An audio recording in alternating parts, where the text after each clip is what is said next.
Oke, kita mulai aja ya.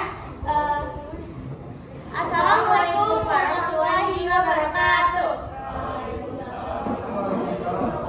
Oke, baik. Selamat pagi semuanya, teman-teman sekalian. Ini karena dari Kak Feby, jadi kita pengen lanjutin presentasi dari kelompok 6, yaitu kelompok terakhir yang akan maju hari ini. Jadi mohon disimak ya buat semuanya. Jadi ini ada hasil dari penelitian sosiologi kami yang bertopik perbedaan kepribadian anak yang dididik orang tua dengan tipe strict parents dan permissive parenting. Jadi di sini ada dua tipe pola asuh yang dididik dari orang tua ke anaknya. Sebelumnya izinkan kami memperkenalkan diri terlebih dahulu. Saya selaku ketua dari kelompok 6, yaitu dari Vetika Putri nomor 36, dan rekan saya Azara Mayana dari Yaksana 5. Dan di sini ada rekan-rekan kami yang ikut dalam penelitian sosiologi kami, dan serta ada guru pembimbing kami yaitu Febriati Nugroho yang mungkin sekarang lagi ada halangan untuk hadir di sini. Next. Oke. Sebelumnya pertama-tama kita masuk ke latar belakang penelitian.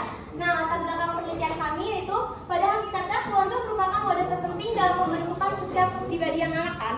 Jadi lingkungan keluarga ini merupakan lingkungan pertama bagi anak untuk memperoleh pengalaman-pengalaman yang mempengaruhi hidupnya. Jadi dalam hal ini keluarga memiliki peran penting ya bagi pembentukan pribadi setiap anak. Banyak pola asuh yang diterapkan dalam setiap keluarga. Nah, dalam penelitian ini penulis ingin meneliti tentang perbedaan kepribadian anak terhadap metode strict parenting dan permissive parenting. Yang tadi dibilangin ada dua tipe pola asuh. Nah, strict parenting di sini merupakan pola asuh ataupun didikan orang tua yang menaruh harapan penuh terhadap anaknya sendiri secara utuh untuk selalu patuh gitu terhadap arahan dan peraturan-peraturan yang diberikan oleh orang tuanya. Nah, sedangkan permissive parenting ini merupakan bentuk asuhan orang tua yang ditandai dengan rendahnya tuntutan yang diberikan kepada sang anak, tapi dengan batasan-batasan tertentu. Next. Oke, jadi di sini di slide ini ada urusan masalah sama tujuan penelitian. Nah, untuk urusan masalah kelompok kami menentukan untuk bagaimana kepribadian anak yang dididik orang tua tipe strict parent dan permissive parents. Nah, untuk tujuan masalahnya itu agar untuk kita mengetahui kepribadian anak yang dididik orang tua strict parent dan juga permissive parent. Nah, di sini ada manfaat teoretik dan manfaat praktis. Nah, untuk manfaat teoretik sendiri yaitu menjadikan penelitian ini sebagai proses pembelajaran penulis dalam melakukan penelitiannya. Nah, terus yang kedua ada juga menambahkan wawasan serta pengetahuan tentang cara orang tua mengasuh anaknya. Terus yang ketiga juga ada menambahkan wawasan tentang pengaruh pola asuh orang tua terhadap kepribadian anak tersebut. Nah, untuk manfaat praktisnya yaitu yang pertama untuk orang tua. Ini manfaatnya agar dapat mengasuh dan mendidik anaknya dengan lebih baik serta menyesuaikan pengasuhan anak sesuai dengan perilaku anaknya sendiri. Terus yang untuk anaknya, manfaatnya agar anak-anak dapat lebih memahami mengapa masing-masing dari orang tuanya mengambil pola asuh kepada anak tersebut. Gitu. Nah, di sini ada kajian pustaka. Yang pertama pola asuh. Menurut KBBI, pola itu artinya corak, model, sistem, cara kerja, bentuk, struktur yang tetap. Sedangkan kata asuh itu artinya menjaga atau membimbing. Nah, untuk orang tua, menurut KBBI itu artinya ayah atau ibu kandung, seperti yang kita tahu ya.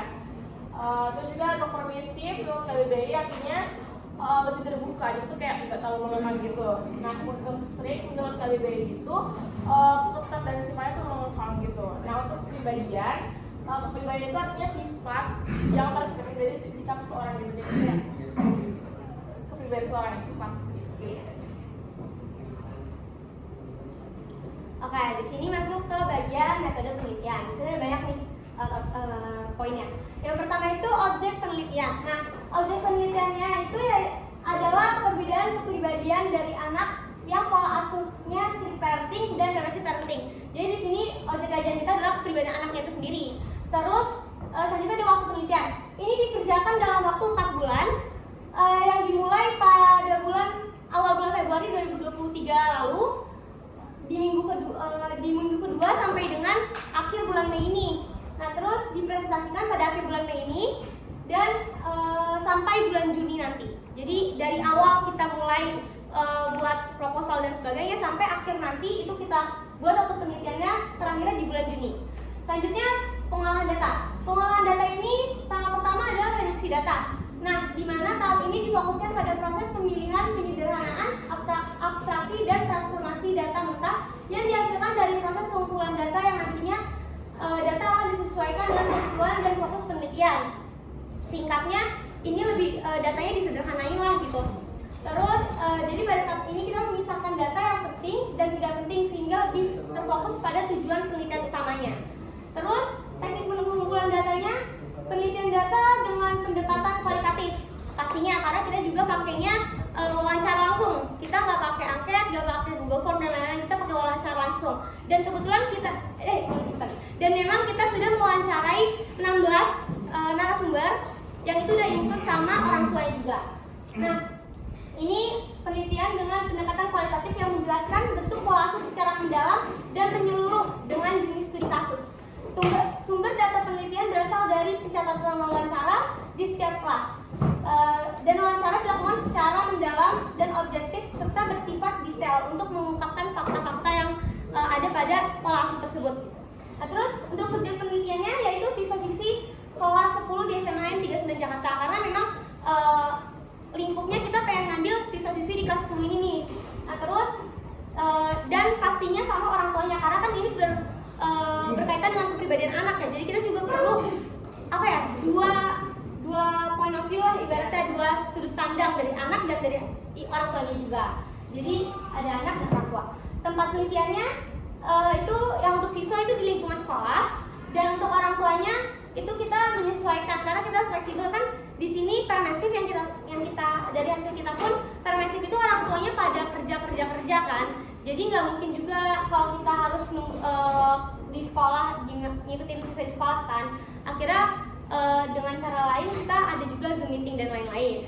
Nah, yang terakhir ada sampling data. Nah, sampling data ini menggunakan pervasive sampling karena kita memilih subjek kita sendiri berdasarkan penilaian terhadap siapa yang sebaiknya berpartisipasi di dalam penelitian ini. Jadi kita itu lebih kita milih gitu karena kita tahu kan, kita harus tahu dulu nih anak nih masuk ke pervasif atau ke strict, yang dimana kita punya 16 narasumber dan itu tuh udah seimbang, ada 8 strict dan 8 pervasif gitu. Jadi biar datanya valid gitu. Oke, untuk pembahasan selanjutnya ini ada hasil penelitian dari strict parents. Oke, ini menarik nih. Di sini sebelumnya ada nggak yang menurut kalian tuh orang tua strict gitu? Ada nggak? Gue sendiri ya. Oke, jadi hasil dari penelitian kami tentang strict yang kayak ngekang, nuntut atau ngasih harapan penuh pada anaknya sendiri. Di sini tuh strict parents dari hasil penelitian yang perlu dilakukan, tipe pola asuh ini biasanya diterapkan oleh ibu rumah tangga. Jadi orang tuanya tidak bekerja gitu yang ibunya biasanya. Nah, anak dari kepribadian ini juga memiliki hubungan yang sangat dekat dan terbuka dengan orang tuanya. Jadi kayak lebih saling curhat dan kayak ceritanya tuh ke orang tuanya gitu. Terus sang anak juga merasa lebih diperhatikan pada pola asuh ini. Terus anak dari kepribadian ini cenderung menjadi anak yang rumahan. Karena ini menarik nih, kita dapat hasil penelitiannya dari banyaknya narasumber dan itu sama, mereka bilang kalau anak ini yang pervasive parent dia jadi anak rumahan. Terus selain itu anak menjadi lebih nurut dan patuh pada orang tuanya. Disiplin juga menjadi hal yang terbentuk dalam diri anak dan anak pada pola asuh ini juga lebih memikirkan masa depannya serta berpikir secara kritis. Oke. Nah, tadi kan udah ada sisi positifnya nih. Sekarang masuk ke sisi negatifnya. Di sisi negatifnya ini, dalam hal negatifnya anak juga memiliki kepribadian yang cenderung pasif karena dari penelitian yang sudah kami lakukan, pola asuh strict parents ini menjadi bahan candaan bagi pergaulan sang anak. Kenapa bisa dikatakan begitu? Karena ada narasumber yang mengatakan bahwa dia nih lagi main, terus tiba-tiba dia disuruh pulang dan teman-temannya selalu kayak ih pulang kayak gitu kan, ini cari mama gitu. Jadi kayak mereka lebih pasif, kayak nggak malu lah ibaratnya gitu. Anak juga terbentuk menjadi pribadi yang suka berbohong. Ya nggak nih, siapa yang suka bohong karena parents? potensi menjadi anak yang pemberontak akibat banyaknya batasan dan aturan yang diberikan dari orang tua tersebut. Nah, anak dengan pola asuh ini dapat tumbuh menjadi anak yang kurang percaya diri, serta dapat membuat anak tidak bebas dalam mengekspresikan emosi dan perasaannya. Oke, next. Nah, kalau tadi Fian tidak jelasin yang strict parent, sekarang aku mau jelasin yang permissive parent nih. Nah, untuk permissive parent ini menurut kita kami bikin itu sebagian besar tuh yang menerapkan pola asuh ini merupakan yang orang pekerja, karena kan kebanyakan kan kalau orang tua yang bekerja itu gak punya banyak waktu kan untuk orang yang kan gak mungkin setiap 24/7 ngawasin anaknya kayak kamu gak boleh main gitu-gitu kan. Jadi kebanyakan yang permissive itu yang orang tuanya bekerja gitu. Nah, anak yang dididik oleh pola asuh ini tuh cenderung berkepribadian lebih bertanggung jawab atas dirinya dan menemukan sebuah kepemimpinan.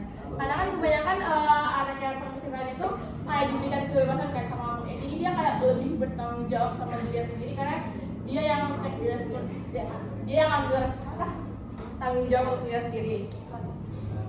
Nah, terus juga anaknya tuh lebih mengeksplorasi keinginannya sendiri, tetapi tetap dalam pengawasan dan bimbingan orang tuanya. Nah, karena kan kalau misalnya di bahasa itu anak kan jadi bisa kemana-mana kayak bisa ikut kegiatan-kegiatan lain kayak bebas gitu, eksplor yang pengen dia mau. Tapi tetap pengawasan. Nah, terus juga dari hasil yang kami tulis itu sebagian besarnya tuh kepribadiannya lebih aktif dan lebih unggul dalam bidang ini. Iya. Ya, gitu. Terus juga anak pada pola asuh ini tidak bisa bekerja di bawah tekanan. Nah, itu kan sisi positifnya kan. Nah, sekarang yang sisi negatifnya. Tapi di sisi lain permissive parent itu pola asuh itu bisa buat anak merasa tidak terlalu dipedulikan. Karena permissive parent ini kan terlalu artinya kan gak dikekang karena dibebasin. Jadi ngebuat si anak tuh kayak kok kenapa ya kalau dicari mamaku? Karena kan kita pernah nih ada kejadian kayak lagi main. Terus tuh ada satu orang nih yang gak dilakukan orang tuanya, padahal tuh yang lain tuh kayak telepon kayak ya sih kamu belum pulang, tapi ada satu orang yang gak telepon gitu. Terus dia kayak ngerasa oh gak dipeduliin gitu ya. Nah, ini dari sumber ya, maksudnya dari sumbernya langsung. Nah, terus anak juga cenderung merasa terlalu bebas karena tidak ada aturan sehingga buat kepribadian anak tersebut kurang disiplin. Karena ada juga beberapa hasil dari penelitian kami kayak ada beberapa anak yang permisif itu kayak dibebasin main kayak sampai jam 10 tuh boleh keluar, Bahkan sampai jam 3 pagi tuh ada narasumber yang kita wawancarain ya. Iya. Kita wawancarain, ya itu sampai jam 3 pagi itu belum dicariin gitu. Ya, masih dibebasin untuk keluar main gitu. Ya. Sempat lah.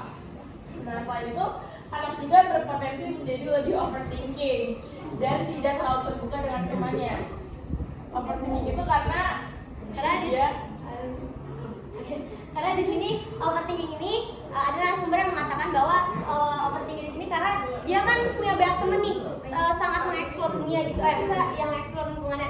Nah, di sini tuh temennya tuh terlalu banyak, jadi dia kayak mikir temen gue nih beneran gak ya, maksudnya kayak bukan punya temen satu yang tetap gitu, beda sama yang strict. Iya, nah strict mereka kan kayak punya ibaratnya best friend yang friend. Nah, kalau yang ini tuh kayak dia overthinking gitu, temen gue nih yang beneran mana gitu, jadi sebenarnya lebih overthinking. Makanya dia lebih explore, dia kayak banyak teman, cuma dia nggak tahu temannya tuh real banget atau cuma sekedar teman. Jadi Iya. overthinking dan dia terlalu suka. Iya. Ya. Untuk kesimpulan dari penelitian kami, yaitu pola asuh merupakan warisan yang terus diturunkan oleh setiap orang tua kepada anaknya kan pastinya.